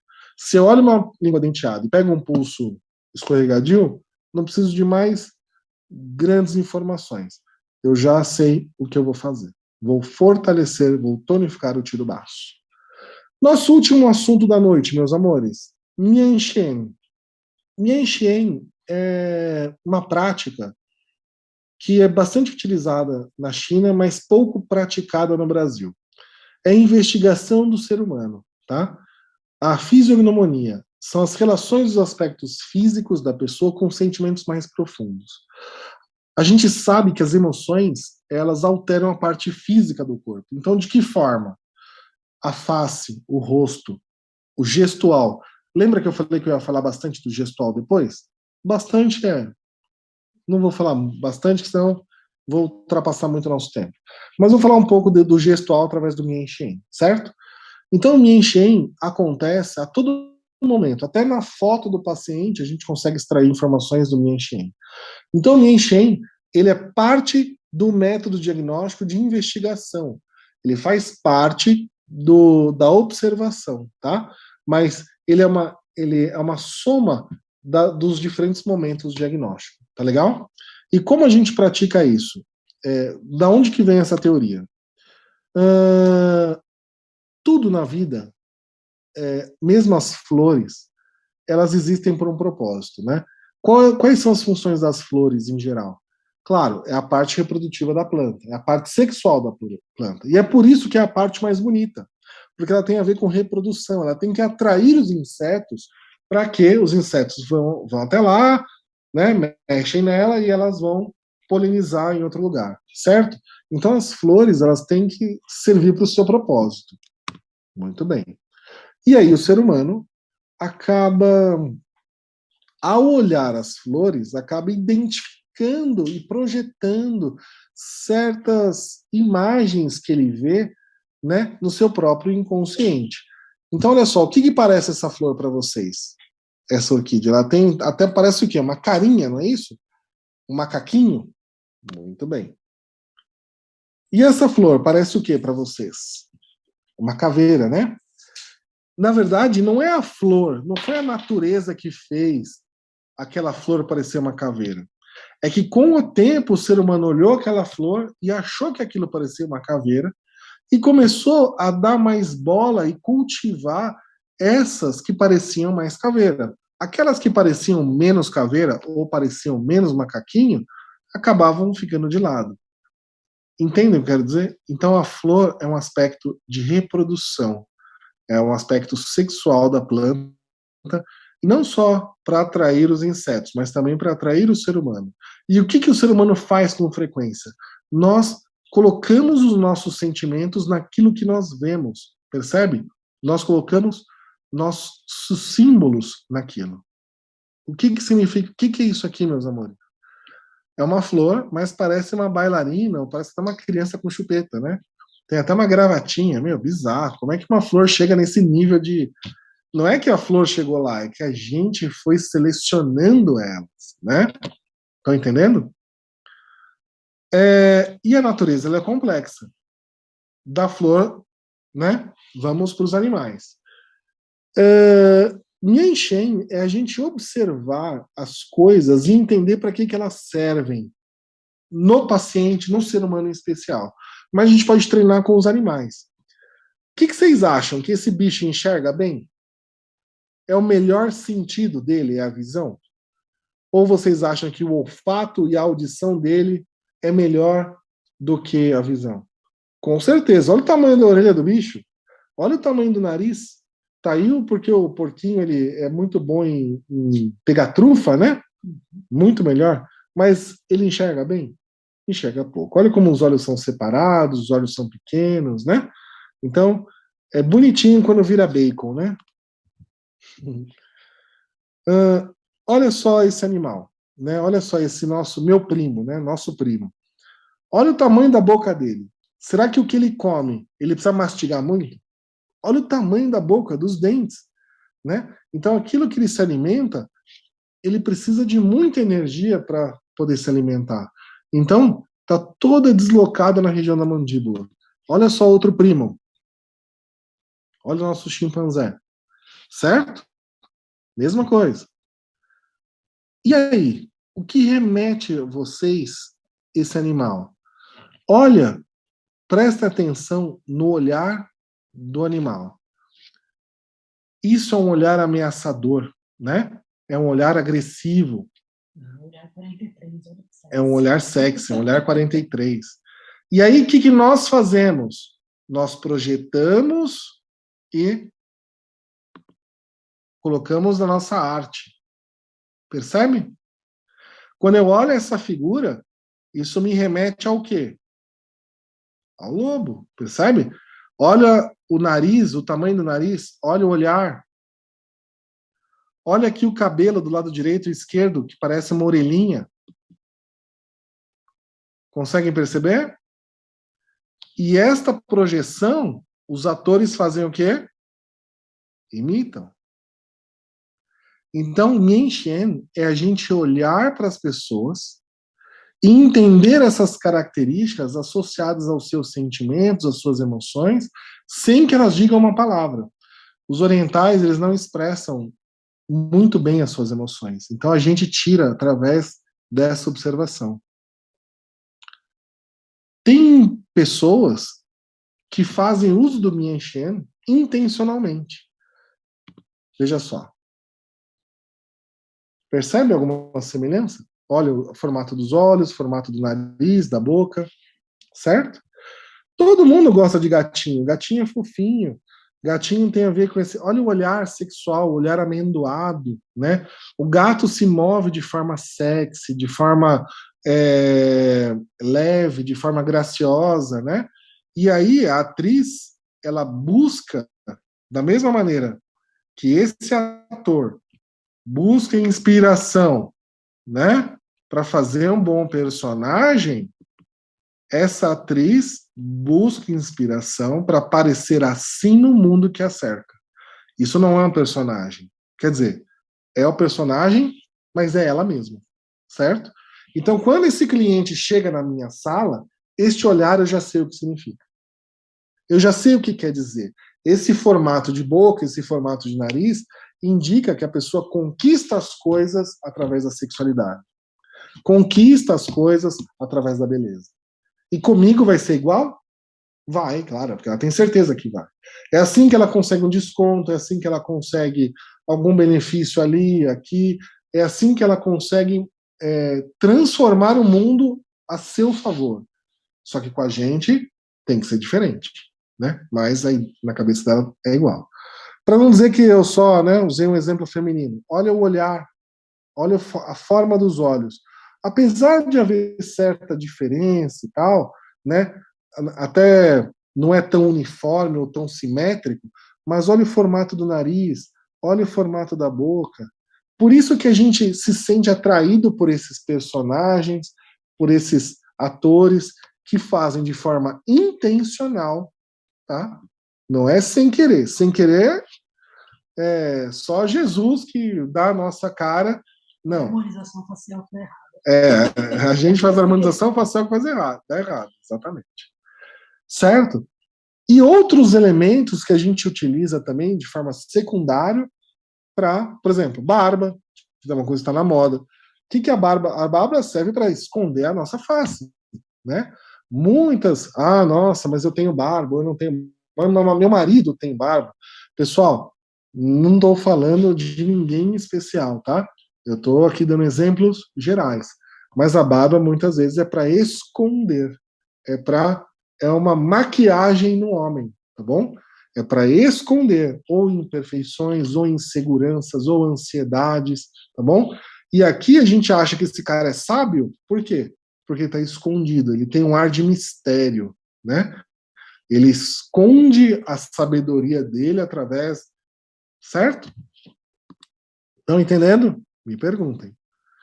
Outras características, tá? Tá aí o olho amendoado, que vocês já reconhecem. Então, galera, olho amendoado, muito cuidado, tá? Vai conseguir de você aquilo que você quer. Formato do nariz, a boca, mas aqui eu tenho uma outra característica importante. Tá vendo o tamanho do branco dos olhos desse ator? Conseguem ver? É um tamanho do branco dos olhos muito grande. A gente chama isso, o japonês chama de sanpaku. Isso é um mau presságio, tá bom? Isso não tem muito a ver com comportamento, mas a gente percebe que quem tem esse branco dos olhos desse jeito, em especial essa parte do meio dos olhos maior, mais branca, tem mortes trágicas, tá bom? Pesquise na internet, J.F. Kennedy, Michael Jackson, esses caras assim que morreram de uma maneira misteriosa, meio trágica, tem esse sampaco aqui, tá bom? Dizem que a Miley Cyrus, ela tinha, e aí depois diminuiu. Né? Sim. Aqui eu me enchei usado na prática, tá bom? Aqui eu me enchei aplicado na prática. Olha a expressão desse senhor, né, do Obama, após o primeiro mandato dele como presidente dos Estados Unidos. Será que mudou? Será que ele está mais cansado? Você consegue perceber a diferença, né? A Sheila pediu escrever Mian. Mian Xiang? Eu acho que você escreveu antes, né? Sim. Mian Xiang. Xiang. Percebem a diferença? Olha só, qual que está mais envelhecido, mais acabado, mais, né? Do lado, até o olhar dele para baixo, né? Sobrancelha arqueada, essa sobrancelha aqui, pessoal, é um sinal de receptividade. Ele está aberto a receber. Aqui não, aqui ele quer impor a sua opinião. Aqui ele já está cansado, aqui ele só quer escutar. Certo? Divertido, né? Muito divertido. E através de todas essas coisas, nós vamos fazer as diferenciações de padrões segundo os princípios da medicina oriental. O que é diferenciação de padrão? Quando a gente colhe todas essas informações, o que interessa para nós não são as doenças, mas sim a desarmonia, sim o que o cliente parece, né? Qual é a paisagem que ele traz para nós. Então, a medicina ocidental, ela faz o diagnóstico das doenças. A medicina oriental chinesa, ela faz o diagnóstico ou avaliação da diferenciação dos padrões.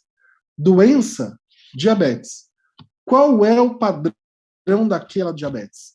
É uma deficiência do rim, é uma deficiência do TIA, é uma estagnação disso? Não importa a doença, mas sim o padrão. Nós nunca vamos tratar uma doença da mesma maneira que nós vamos tratar a mesma doença em outra pessoa.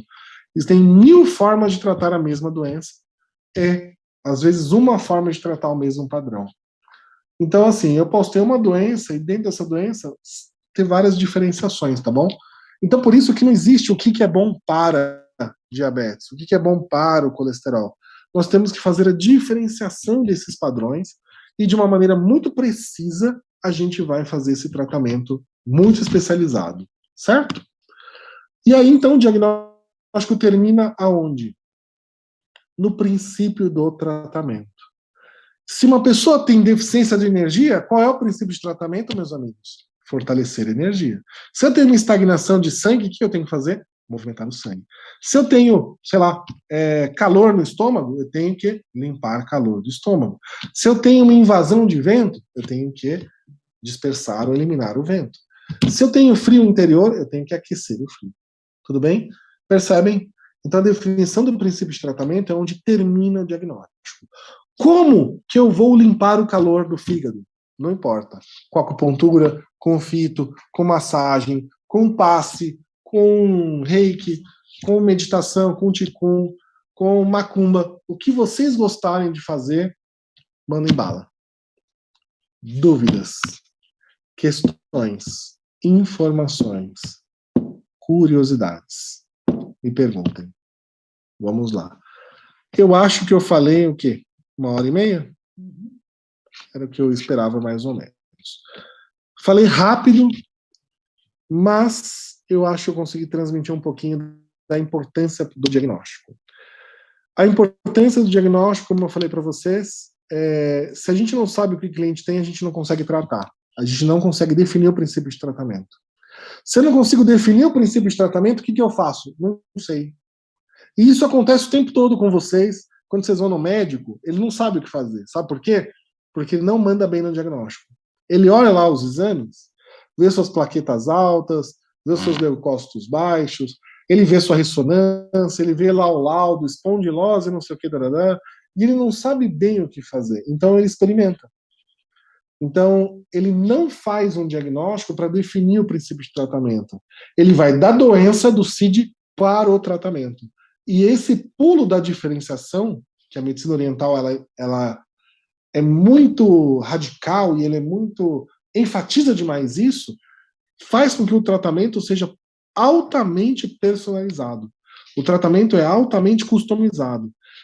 Então, a gente está no mundo hoje, em 2022, onde nem a calça que você veste, ela é padrão, né? Ela é uma calça, sabe, que tem stretch aqui, cintura alta ali, ela é uma calça quase que feita sob medida para você.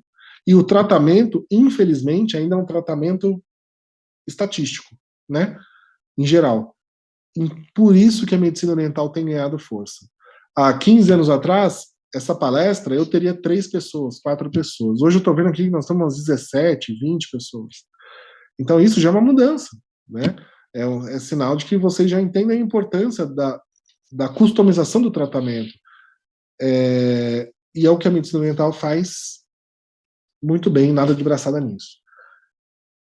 O diagnóstico termina na definição do princípio de tratamento.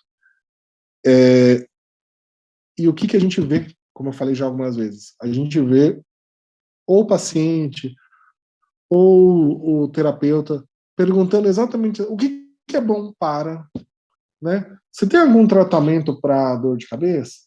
Não, eu não tenho. Eu tenho um bom tratamento para você, que é portador da dor de cabeça. Para a sua dor de cabeça, nós vamos descobrir qual é o melhor tratamento de acordo com o diagnóstico.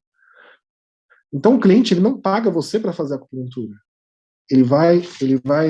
O investimento da grana do cliente é na investigação do porquê essa dor de cabeça.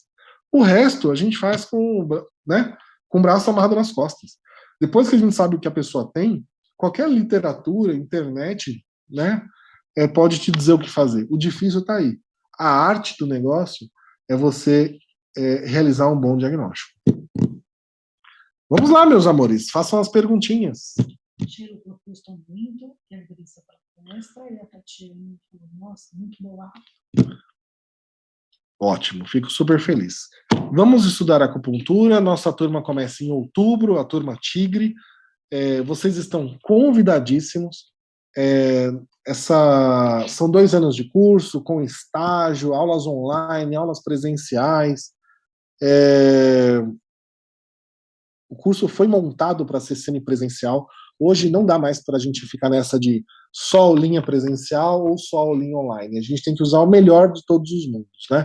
Então, aproveitar o que a gente tem aí de recurso técnico para dar as aulas online, aproveitar que a gente já não está mais numa pandemia para fazer a prática presencial, e essa é a nossa proposta, né? Então, mesmo que você já tenha estudado acupuntura, alguns dos nossos alunos já são acupunturistas e querem se aprofundar, querem entrar para o nível 2 de acupuntura e por isso que estão fazendo o nosso curso, tá?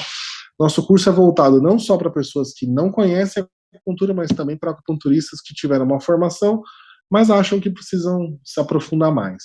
Eu vou dar a maior parte das aulas, eu estudei na China, trabalho com acupuntura todos os dias, basicamente a maior das especializações que eu trabalho também é fito, então nós vamos falar muito de ervas, vamos falar muito de agulhas, de acupuntura, vamos falar de medicina oriental, medicina chinesa em sua profundidade. Você quer ser uma pessoa que tem orgulho de dizer sou praticante de medicina chinesa, tenho confiança em fazer aquilo, entra nesse barco que eu vou capitanear você até eu sentir que você está seguro para colocar uma agulha em alguém. tá? É meu compromisso com os alunos. Quem já foi meu aluno sabe, eu vou pegar na sua mão, você não vai colocar a agulha sozinho, até a hora que tiver confiança, aí, né, vai começar a praticar e tudo mais. Como eu falei, vocês devem conhecer pessoas que se formaram em acupuntura e têm muitas inseguranças, isso é normal. Os cursos, eles são meio pasteurizados, a gente sabe disso, né? Os cursos, eles são meio, né? Ah, estamos na turma 60, turma 59, né? E é formação em massa. Não é o nosso objetivo, tá? Nosso objetivo é formá-los com qualidade, sem pressa, com segurança, para que vocês saiam é, falando bem, né? A minha reputação está nas mãos de vocês, né? Então é todo esse cuidado que a gente tem no curso. Mas vamos lá, quero mais dúvidas em relação ao diagnóstico, aproveitar aí nossos tempinhos finais aí, vou dar mais uns 5 minutos para a gente esclarecer as dúvidas, que a Thaís está meio sem voz hoje, ela tem que dormir, né, repousar e se recuperar, porque essa moça trabalha bastante. Vamos lá, meus amores. Acharam a palestra legal? Sigam aí essas mídias sociais. Vá lá em acupuntura.miyamoto, é meu perfilzinho do Instagram. Não sou muito prolixo em Instagram, posto aí 1, 2 vezes na semana no máximo. Entrem aí no nosso site, vejam aí se tiverem dúvidas, mandem e-mail para mim, certo? Dúvidas? Mais alguma pergunta? A Thaís disse que está firme e forte lá e a Roberta disse que adorou sua didática. Que bom, senhora Roberta. Eu corri, né? É bastante material, foram uns 40 slides em 1h30, então eu tive que dar uma aceleradinha. Até né? A língua, né? Não dá para pegar, destrinchar, né? Você acaba pegando só alguns pontos. Mas o objetivo é esse, acho que o objetivo é dar uma visão geral do diagnóstico, mesmo quem já conhece um pouquinho, acho que pôde pegar algumas dicas aí da língua, né? Minha Shen. Minha Shen é uma coisa que eu acho interessante, voltando aqui nesse assunto, porque a gente consegue pegar muitas coisas através desse gestual, né? Vou dar um exemplo para vocês. Vamos medir entre as sobrancelhas até o lábio superior dessa pessoa.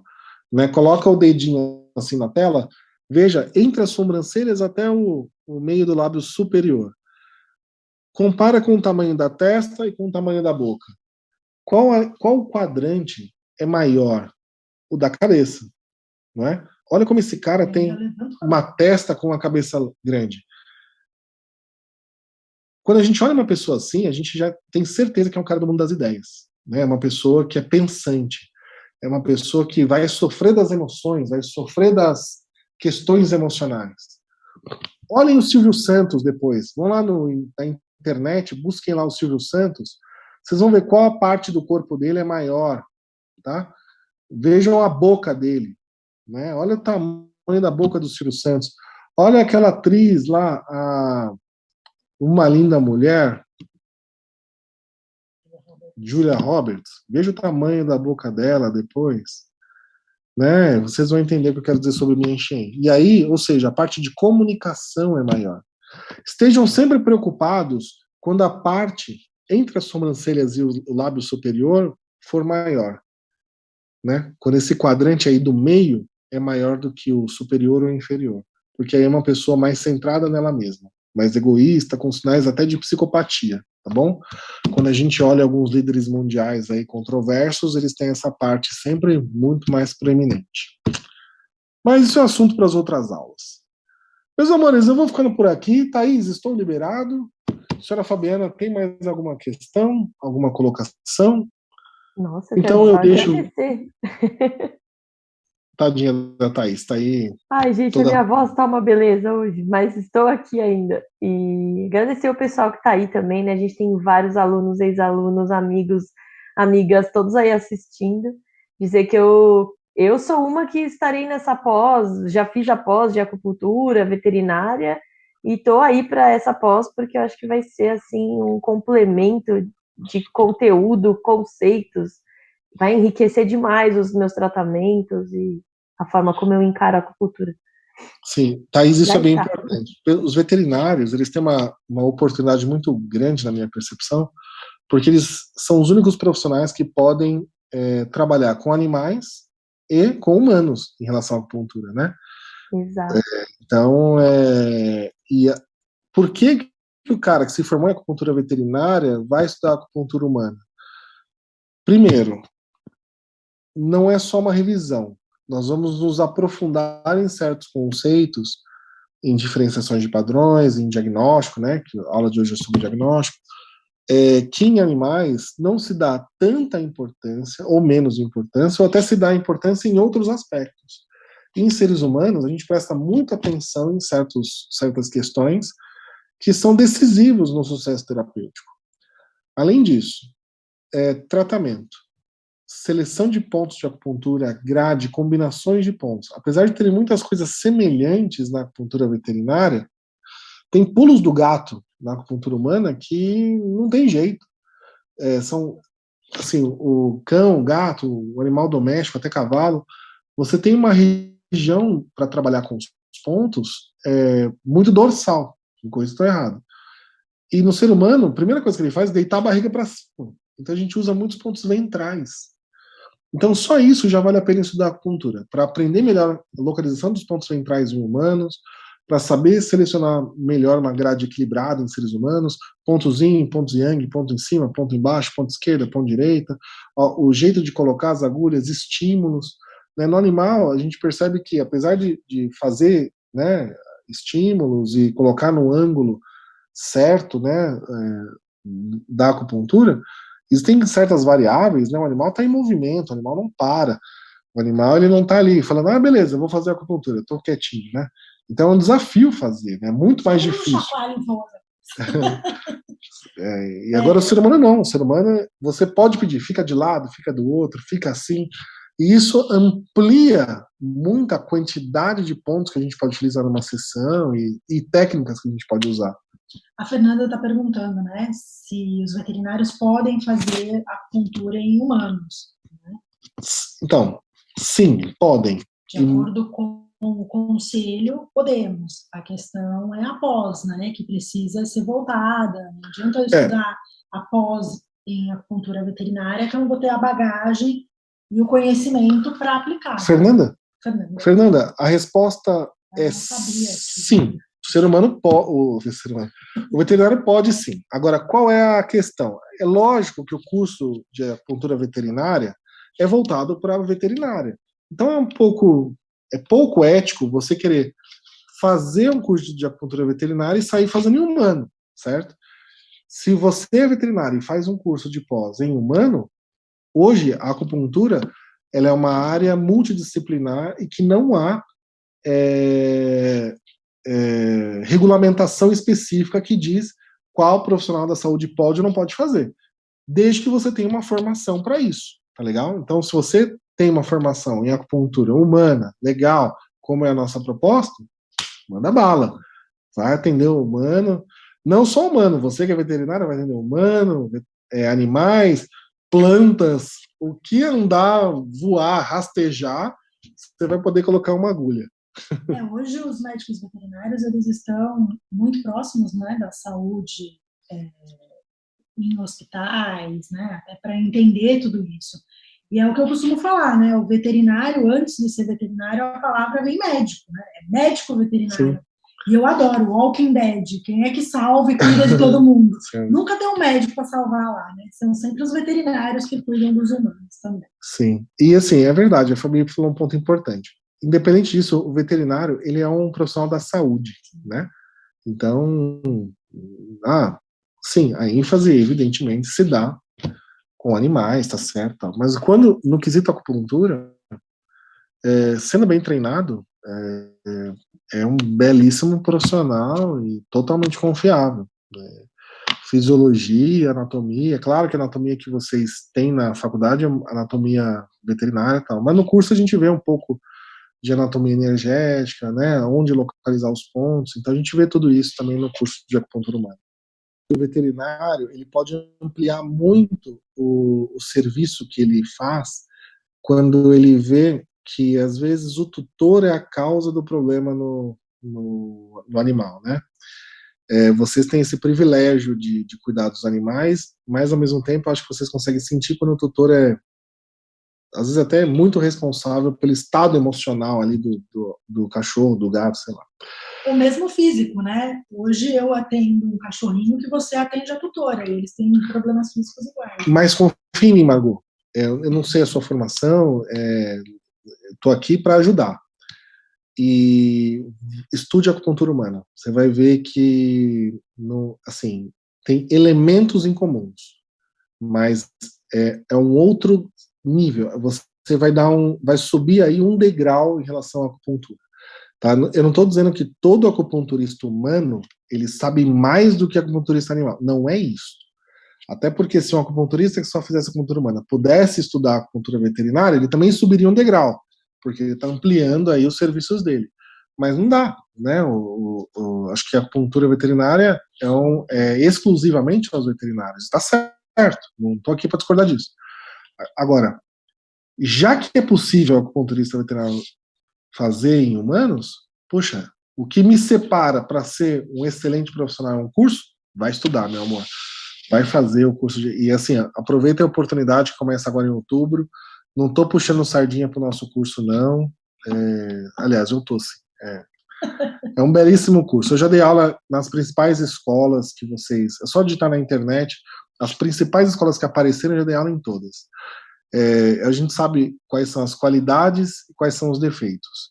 E a gente pegou todas as qualidades daqueles programas, daquelas escolas, e a gente aplica nos nossos cursos hoje. Tá legal? Então, claro, ninguém é perfeito, a gente está sempre disposto a melhorar, mas da mesma forma que eu estou aqui dando essa abertura para vocês, eu sou coordenador do curso de acupuntura, eu vou estar em todas as aulas, vou estar com vocês o tempo todo. A Fernanda perguntou se é pelo Ibra. Pelo Ibra. E se ex-aluno tem desconto. Sim! Sem dúvida nenhuma. Beijo, Fê. A Luísa do comercial diz assim: Márcio, o problema não tem que ser comercial. Financeiro. Você tem que querer fazer, Fernanda. Vai lá, conversa com a Luísa, ela vai arrumar um jeitinho lá de você fazer esse curso. Medicina chinesa, se vocês gostam de medicina chinesa é fito, né?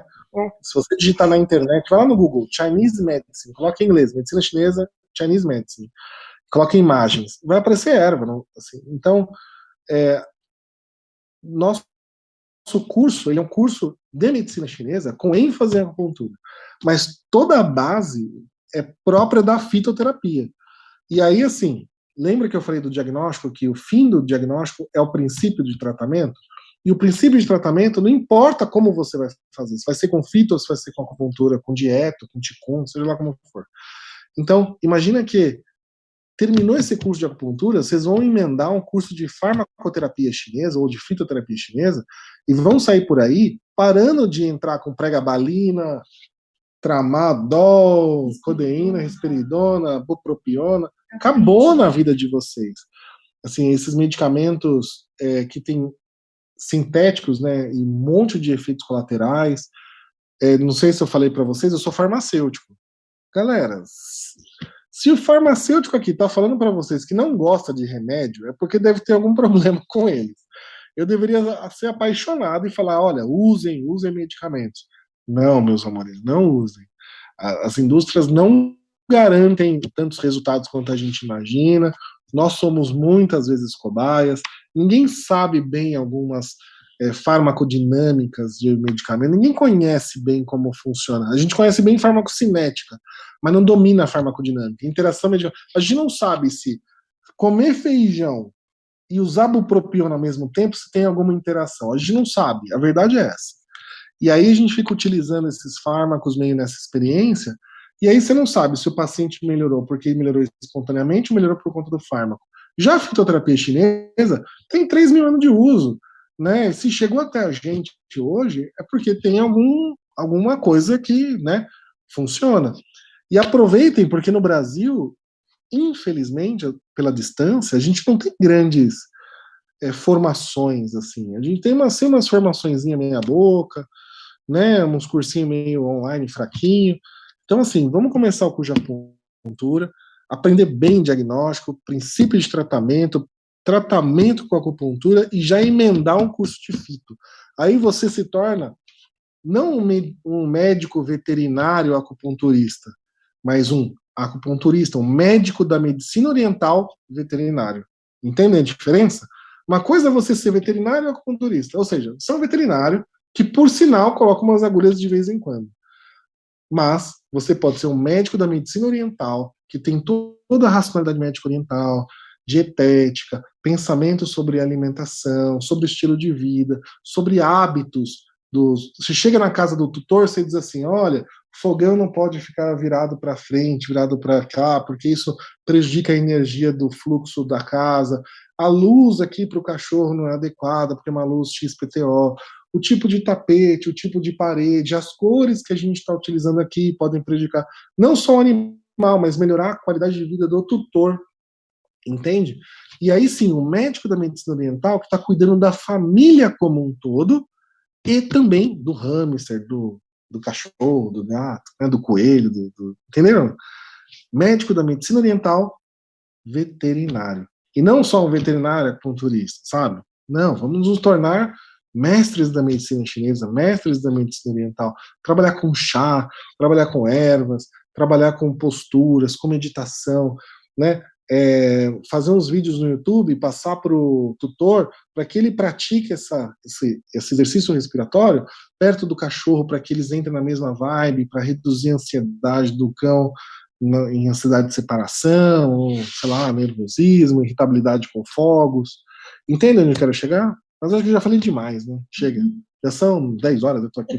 Perderam Pantanal. Chega, Thaís. Chega, vamos dormir.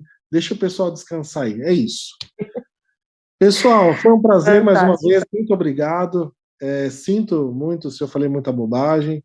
Eu só quero ajudar vocês. E estudem aí acupuntura. Vejo vocês na turma Tigre, tá bom?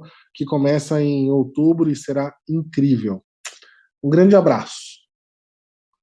Obrigada, pessoal. Obrigada, Márcio. Obrigada, Fabi. Obrigada a todos que estiveram aí. Um abraço, boa noite. Bora descansar. Tchau, tchau. Tchau, tchau.